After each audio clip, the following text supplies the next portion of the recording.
അസ്സലാമു അലൈക്കും വറഹ്മത്തുള്ളാഹി വബറകാതുഹു. ഇനി അദ്ദേഹം ഹദിയനെ സംബന്ധിച്ചാണ് പറയുന്നത്. ഹദി എന്ന് പറഞ്ഞാൽ അത് പാരിതോഷികമാണ്, ദാനമാണ്. കാരണം ഹദിയ എന്നൊക്കെ പറയാറില്ലേ എന്നാണ് അദ്ദേഹം ആ കുട്ടിയോട്, ആ മുഹ്സിന എന്ന് പറയുന്ന കുട്ടിയോട് ചോദിക്കുന്നത്.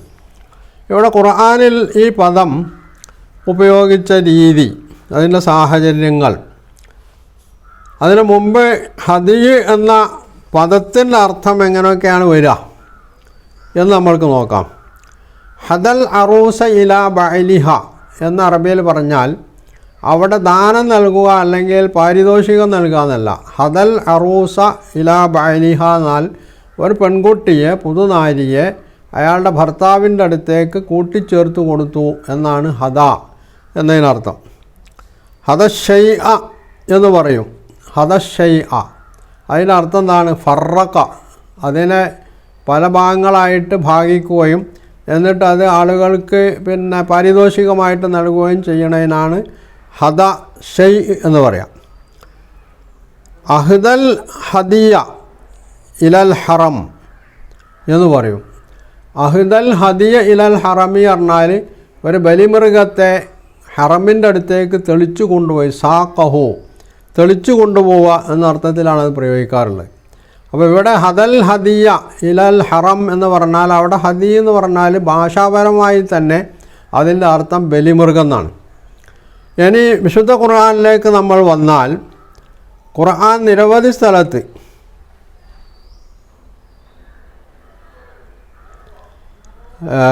എട്ടോ പത്തോ സ്ഥലത്ത് ഖുർആൻ ഈ പദം പ്രയോഗിച്ചിട്ടുണ്ട്, ഹദി എന്ന് പറയുന്ന പദം. അതിൽ ഒന്നാമത്തേത് സൂറത്ത് ബഖറയിലെ രണ്ടാമത്തെ അധ്യായം 196 ആയത്തിൽ പറയുന്നത് ഫഇൻ ഉഹ്സിർതും ഫമസ്തയസറ മിനൽ ഹദി. നിങ്ങൾ പ്രതിരോധിക്കപ്പെട്ടു, മക്കയിലേക്ക് വരാൻ പറ്റാത്ത രീതിയിൽ വഴിയിൽ വെച്ച് തടയപ്പെട്ടാൽ സാധ്യമായ ഹദി, അവിടെ ബലി നൽകണം എന്നാണ് ആ പറഞ്ഞതിൻ്റെ താല്പര്യം. വലാ തഹ്ലിഖൂ റൂസക്കും ഹത്താ യബ്ലുഗൽ ഹദിയു മഹില്ലഹു.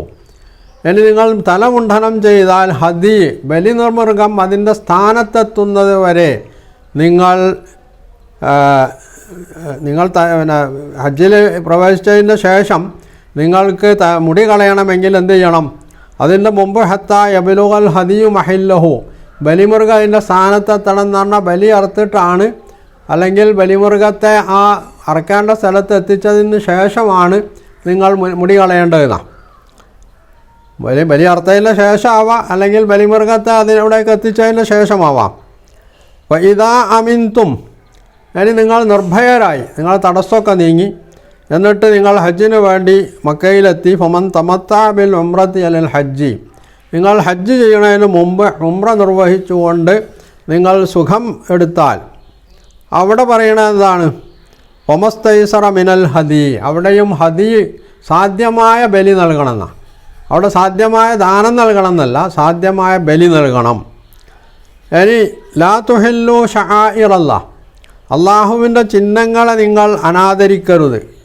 വലശ്ശഹ്റൽ ഹറാം, ഷഹ്റുൽ ഹറാമിനെ, യുദ്ധം നിഷിദ്ധമായ മാസങ്ങളെ നിങ്ങൾ അനാദരിക്കരുത് എന്ന് പറഞ്ഞത് വലൽ ഹദിയ, ഹദി അതായത് ബലിമൃഗത്തെയും, വലൽ ഖലായിദ, ആ ബലിമൃഗത്തിൻ്റെ കഴുത്തിൽ കെട്ടിത്തൂക്കുന്ന, അത് ബലിമൃഗമാണെന്നറിയാൻ വേണ്ടി കെട്ടിത്തൂക്കുന്ന അതിൻ്റെ മാലയോ അതുപോലുള്ള സാധനങ്ങൾ, അതിനെയും അവഹേളിക്കാൻ പാടില്ല. ഇവിടെ ദാനം നൽകുമ്പോൾ ഒരാൾക്ക് ദാനം നൽകുകയാണെങ്കിൽ അവിടെ എന്ത് ഖലായിദാണ്? അപ്പോൾ അറബികൾ പണ്ടേ സ്വീകരിച്ചു പോകുന്ന ബലിമൃഗത്തിൻ്റെ കഴുത്തിൽ അല്ലെങ്കിൽ അതിൻ്റെ ചെവിയിലോ ഒക്കെ കെട്ടിത്തൂക്കുന്ന, ഇത് ബലിമൃഗമാണെന്നറിയാൻ പാകത്തിൽ അവർ കെട്ടിത്തൂക്കുന്ന ആ വസ്തു. അപ്പോൾ ഖുറൈശികൾ അല്ലെങ്കിൽ ജാഹിലി കാലത്ത് അവർ ചെയ്തിരുന്നൊരു സംഗതി മാത്രമല്ലത്. അതിനെ ഖുർആൻ എതിർക്കുന്നതിന് പകരം ഖുർആൻ അതിനെ സ്വീകരിക്കുകയാണ് ചെയ്തിട്ടുള്ളത്. കാരണം ഇത് പണ്ട് ഇബ്രാഹിം നബി അലൈഹി സ്വലാമിൻ്റെ കാലം തൊട്ടല്ല, ആദം നബി അലൈഹി സ്വലാമിൻ്റെ കാലം തൊട്ട് തന്നെ നിലനിൽക്കുന്നൊരു പ്രക്രിയയാണ് ബലി നൽകുക എന്നുള്ളത്. അതല്ലെങ്കിൽ ഖുർആൻ എത്ര എളുപ്പമുണ്ട്.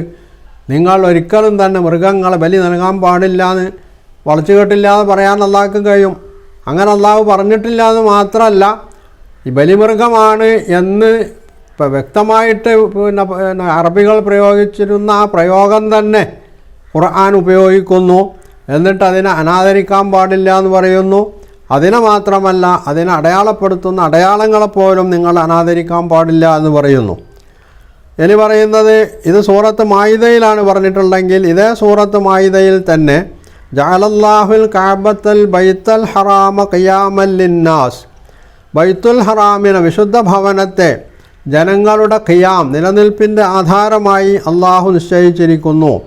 വശഹർ അൽ ഹറാം യുദ്ധം നിഷിദ്ധമായ മാസത്തെയും, വൽ ഹദിയ വൽ ഖലായിദ ബലിമൃഗത്തെയും അതുപോലെ ബലിമൃഗത്തിന് കെട്ടുന്ന അടയാളങ്ങളെയും അള്ളാഹു ജഅലല്ലാഹുൽ കഅബ എന്ന് പറഞ്ഞിട്ട് ഖിയാമൻ ലിന്നാസി ജനങ്ങളുടെ ഖിയാം അവരുടെ നിലനിൽപ്പിൻ്റെ ആധാരമായി സ്വീകരിച്ചിരിക്കുന്ന. അപ്പോൾ ഒരു മഹത്തായിട്ടുള്ളൊരു സംഗതിയാണ് ഇത് എന്നും ഇത് നിങ്ങൾ ചെയ്യണമെന്ന് മാത്രമല്ല, ചെയ്യുന്ന ആളുകളുടെ അത്തരം പ്രവർത്തികളെ നിങ്ങൾ നിരുത്സാഹപ്പെടുത്തുകയോ അതിൻ്റെ നേരെ അവമതിപ്പ് പ്രകടിപ്പിക്കുകയോ അതിന് കെട്ടുന്ന അടയാളങ്ങൾ പോലും നിങ്ങൾ അവഹേളിക്കുകയോ ചെയ്യാൻ പാടില്ല എന്നാണ് വിശുദ്ധ ഖുർആൻ ഇവിടെ പറയുന്നത്. ഇനി വൽ ഹദിയ മഅകൂഫൻ അയ്യബ്ലഗ മഹില്ലഹു, ഇതവിടെയാണ് പറഞ്ഞത് സൂറത്ത് ഫത്ഹിൽ.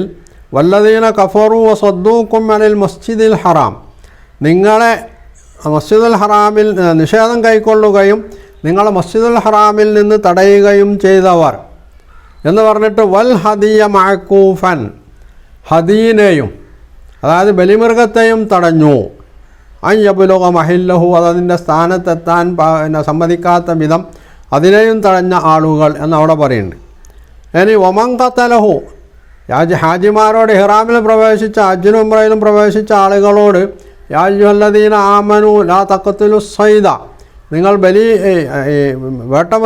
വേട്ടയാടിയിട്ട് മൃഗങ്ങളെ കൊല്ലാൻ പാടില്ല എന്ന് പറഞ്ഞിട്ട് അവിടെ പറയുന്നത്, അങ്ങനെ ആരെങ്കിലും കൊന്നാൽ വമൻ ഖതലഹു മിൻകും മുതഅമ്മിദൻ, ബോധപൂർവം അങ്ങനെ ആരെങ്കിലും കൊന്നാൽ അവൻ ചെയ്യേണ്ടത് ഫജസാഉം മിസ്ലു മാ ഖതല മിനൻ നഅം, അയാൾ കൊന്നിട്ടുള്ള ആ മൃഗങ്ങൾക്ക് സമാനമായിട്ടുള്ളൊരു മൃഗത്തെ യഹ്കുമു ബിഹി ദവാ അദ്ലിൻ മിൻകും, നിങ്ങളുടെ കൂട്ടത്തിലെ 2 നീതിമാന്മാരാണ് അതിന് തീർപ്പ് കൽപ്പിക്കേണ്ടത്. ഏത് മൃഗത്തെയാണ് ഇതിന് പകരമായിട്ട് നൽകേണ്ടത്?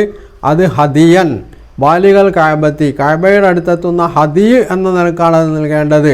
എന്ന് പറഞ്ഞാൽ കഅബയുടെ അടുത്ത് ബലി നൽകാൻ പാകത്തിലുള്ള ആട്, പശു, ഒട്ടകം ഇങ്ങനെയുള്ള മൃഗങ്ങളെയാണ് ഇവർ വേട്ടയാടി പിടിച്ച് കൊന്നിട്ടുള്ള മൃഗങ്ങൾക്ക് പകരമായിട്ട് അതും 2 നീതിമാന്മാരായിട്ടുള്ള ആളുകൾ വിധി പറയുന്നതനുസരിച്ച് ചെയ്യേണ്ടത്. അങ്ങനെ ഒരാൾക്ക് ഹദി ബലി നൽകാൻ സാധ്യമല്ലെങ്കിൽ ഔ കഫാറത്തുൻ തആമു മസാകീൻ, പിന്നെ ആ മൃഗത്തിൻ്റെ വില എത്രയാണോ എന്ന് കണക്കാക്കിയിട്ട് ആ മൃഗത്തിൻ്റെ വിലക്ക് കണക്കാക്കിയിട്ടുള്ള സംഖ്യ കൊണ്ട് അഗതികൾക്ക് ഭക്ഷണം നൽകുകയോ ഔ അതിലു ദാലിക സിയാമൻ, അല്ലെങ്കിൽ അതിന് സമാനമായിട്ട് മിസ്കീനിന് ഭക്ഷണം കൊടുക്കാനുള്ള നോമ്പുമായി റമദാനിലെ നോമ്പുമായി ബന്ധപ്പെട്ട് പറഞ്ഞിട്ടുള്ള ആ രീതി സ്വീകരിച്ച് അതിന് സമാനമായിട്ടുള്ള നോമ്പ് നോൽക്കുകയോ ചെയ്യണം. ഇവിടെയൊക്കെ ഹദി എന്ന് പറയുന്നത് ഖുർആൻ പറയുന്നത് ഇതൊക്കെ ബലിയാണ് എന്നാണ്. മുസ്തഫ പറഞ്ഞത് അത് സമ്മാനാണ് അല്ലെങ്കിൽ ദാനമാണ് എന്നാണ്. അതിനെന്താണ് തെളിവ്? അറബി ഭാഷ അദ്ദേഹം പറയില്ല. അദ്ദേഹത്തിനാകെ പറയാനുള്ളത് ഇത് മുആവിയയും പുരോഹിതന്മാരും ഉണ്ടാക്കിയതാണ്.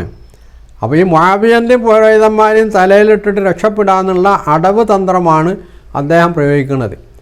അപ്പോൾ ഈ അടവ് പ്രയോഗിച്ചുകൊണ്ട് രക്ഷപ്പെടാനുള്ള ഈ തന്ത്രം അത് വിലപ്പോവുകയില്ല എന്നാണ് അദ്ദേഹത്തോട് നമുക്ക് പറയാനുള്ളത്.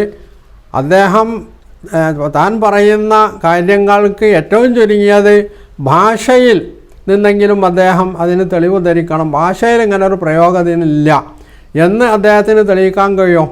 അത് അദ്ദേഹത്തിന് തെളിയിക്കാൻ സാധ്യമല്ല. അറബി ഭാഷ നിഘണ്ടുക്കളിലൊക്കെയും ഇന്ന് നമുക്ക് കാണാൻ കഴിയും. ഇനി എനിക്ക് അദ്ദേഹത്തിന് രക്ഷപ്പെടാനുള്ളൊരു മാർഗ്ഗമുണ്ട്. അറബി ഭാഷാ നിഘണ്ടുക്കളുമൊക്കെ മുആവിയൻ്റെ ആളുകൾ പിൽക്കാലത്ത് എഴുതിണ്ടാക്കിയിട്ടുള്ളതല്ലേ എന്ന് അദ്ദേഹത്തിന് പറയാം. അങ്ങനെയാണെങ്കിൽ ലോകത്ത് ഒരു നിഘണ്ടു അദ്ദേഹത്തിന് അംഗീകരിക്കാൻ പറ്റാതെ പോകും എന്നുള്ളത് കൂടി അദ്ദേഹം മനസ്സിലാക്കുന്നത് നല്ലതാണ്. അതുകൊണ്ട് ഈ തട്ടിപ്പ് അദ്ദേഹം ഒഴിവാക്കണം. അദ്ദേഹത്തിന് നേർക്ക് നേരെ എനിക്ക് ഇസ്ലാമിലെ കാര്യങ്ങളിലൊന്നും വിശ്വാസമല്ല, ഞാനത് അംഗീകരിക്കില്ല എന്ന് പറഞ്ഞാൽ പിന്നെ അദ്ദേഹത്തിൻ്റെ പിന്നാലെ ആരും പോകില്ല. പക്ഷേ അദ്ദേഹം അത് പറയില്ല. കാരണം എന്താ, അദ്ദേഹത്തിന് കുറേ ആളുകളെ അദ്ദേഹത്തിൻ്റെ മാർഗത്തിലേക്ക്, അതായത് ശ്രീനാരായണീയ പ്രസ്ഥാനത്തിലേക്കും അല്ലെങ്കിൽ അതിനനുഗുണമായിട്ടുള്ള ശ്രീനാരായണ പ്രസ്ഥാനത്തിലേക്ക് കിട്ടിയിട്ടില്ലെങ്കിൽ വേണ്ട, ഇസ്ലാമിലെങ്കിലും പുറത്തു പോയി കിട്ടട്ടെ എന്നുള്ളതാണ് മറ്റ് ഇസ്ലാമിൻ്റെ ശത്രുക്കളെ പോലെ തന്നെ CH മുസ്തഫയുടെയും താല്പര്യം.